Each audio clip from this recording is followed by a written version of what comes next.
So far we've looked at concrete strength and cover within Eurocode 2. Now we're going to look at the analysis of a section, this being a slab, a beam or a column. So we'll look at the principles, assumptions, we look at the stress strain diagrams and the concrete stress blocks within the Eurocode 2 to show what we're heading towards. Like if we look in the Eurocode itself, I'm in Eurocode 2, and within your handouts it's page 73. Sort of concrete is covered sort of from page 27 onwards, and this is the stress block that we're going to be making our calculations around. The stress block is the basis of the design formula. We don't have to go into this in detail. The software Calcrete covers this topic. It's also addressed on YouTube if you search. You don't need to know these derivations off by heart. In the end, we're just looking for calculations. The external forces and moments acting on a section must be in equilibrium with the internal forces and moments. Compression failure of concrete is brittle and sudden, whereas the yielding of tension reinforcement provides a warning of failure, and therefore it's the aim of any design where possible. For a section designed for flexure alone, limiting the neutral axis depth ensures that the tension steel reaches yield before the concrete fails in compression. So again, we're looking to play around with the neutral axis level so that we can make sure that the steel fails, as it tends to give way slowly compared to a sudden failure for concrete. Here's some of the assumptions. So we assume that there's a perfect bond between the concrete and the steel. So our strain in the steel equals the strain in the concrete. There's a neutral axis. We have zero stress at the neutral axis. We have the most amount of strain or movement at the top in the concrete at this point, and then as you slowly move down, the strain reduces. As we pass zero, we then pass into the tension zone,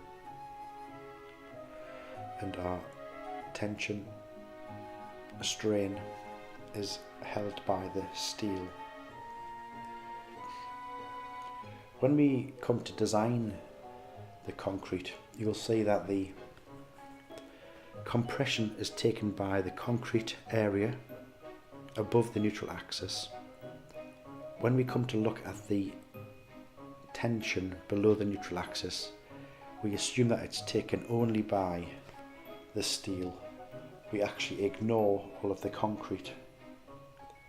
Like concrete does have, like they say, approximately 10% tension when you compare it to its compressive strength, but we ignore that. The stresses in the concrete in compression may be derived from the short-term stress strain diagram for concrete, or the stress block. So again, that's on our page 73. And the stresses in the reinforcement are derived from the stress strain diagram for reinforcement, which was on our page 76 in Eurocode. Clause 317, which is on page 71, but the information's held here on this slide. The design of cross sections of a beam or a slab can be obtained in any one of the following ways. You can either use formula derived from the short-term stress strain curves. You can use design charts, which are based upon the stress strain curves. We'll be using the third option, C, the stress block. When we come to look at double reinforced beams, we'll be looking at the use of design charts. Okay, let's work towards the stress block. So we'll start with the stress-strain relationships within concrete, and when we apply our stress, concrete will fail at its characteristic stress value, that's our FCK. We apply a factor of safety which brings our stress value down to FCD, so that's stress in concrete, the design stress. So you'll see that we actually designed to a much smaller stress. Now this FCD value, if we look in clause 316, we can see that the stress in the concrete is alpha cc times by FCK over gamma c. Now the gamma c is a factor of safety which can be taken from, if I just look in the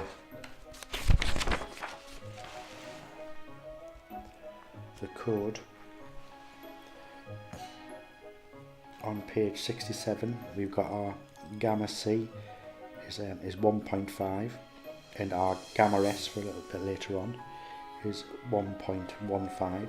They are always 1.5 and 1.15 for the persistent situations. That's what we'll be applying.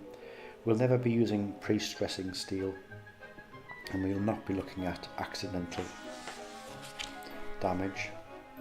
Our FCD is alpha cc.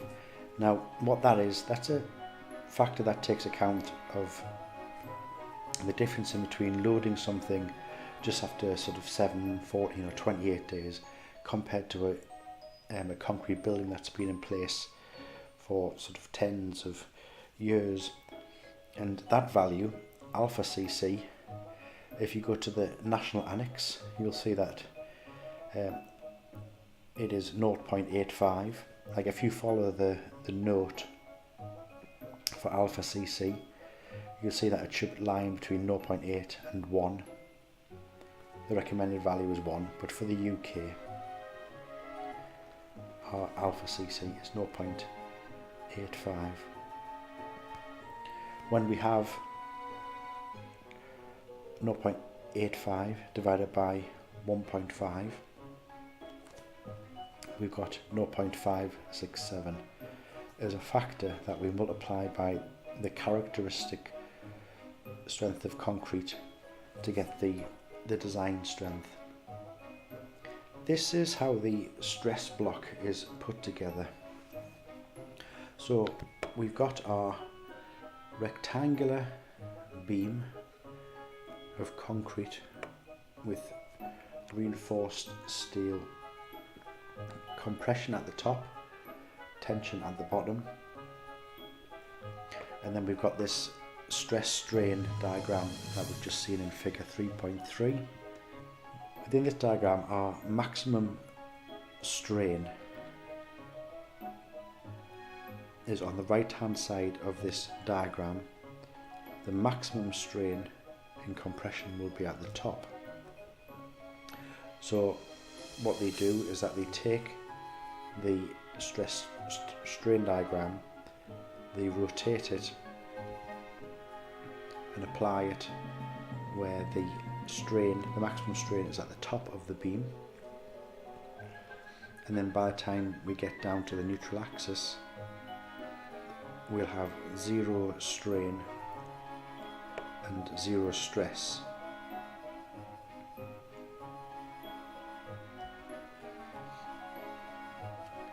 We've got our maximum stress will occur at the top, and then if we look at the strain throughout the beam itself, at the top we've got the maximum amount of strain. As you go down the beam and come to the neutral axis, you'll reach zero. So the blue is in compression. As soon as you go over the neutral axis, then you're in strain. And we've got this epsilon S. Epsilon S isn't at the bottom of the beam, it's actually at the centre of the reinforcement bars. The formula that we will be using is based upon these dimensions throughout the beam, the breadth, the depth, and these maximum values of stress and strain. We use the dimensions of the beam and the stress strain diagrams to come up with our formula. So we've got our breadth and our depth. You've got your maximum stress in the concrete down to the minimum. Now, because it's mathematically cumbersome to work with a curve, what they'll do is that they take the bottom triangular part, remove that and put it in this triangular gap, allowing us to have a stress rectangular block, hence the stress strain block diagram. We've got some dimensions that we have to be aware of. So we have x is the distance from the top to the neutral axis. We've got our stress in the concrete will be multiplied by an eta factor, which we'll find is 1 for the UK, and the distance down to the bottom of the block is represented by lambda times by x, and for the UK you will see that value is 0.8, so it's 80% of x. That represents the compression zone. These values are of lambda and eta are within the Eurocode. Like if you jump to page 73,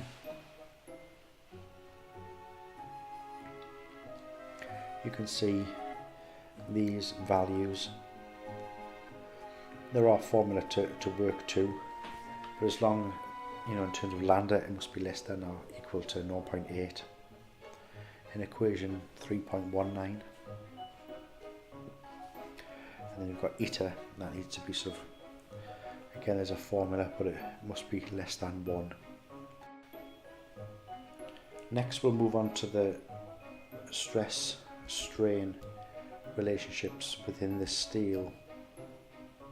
From the geometry we can see that the strain in the steel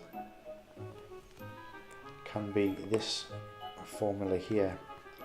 Now what that is using similar triangles. So we've got the stress in this strain over D minus X equals the stress in the concrete over X. Now our steel is 435 megapascals, where we have a steel with a stress of that value, then that will give us a particular strain, and we find that our X will equal 0.617 D. Now this is an important point for designing concrete within the UK. 435 MPa is the design yield strength for 500 characteristic strength of steel. Similar to the concrete, we have our stress and strain for the steel. We've got our linear up to the yield point within sort of Hooke's law. So you've got the characteristic strength, but we apply a factor of safety of we divide it by 1.15, as we saw from that table before.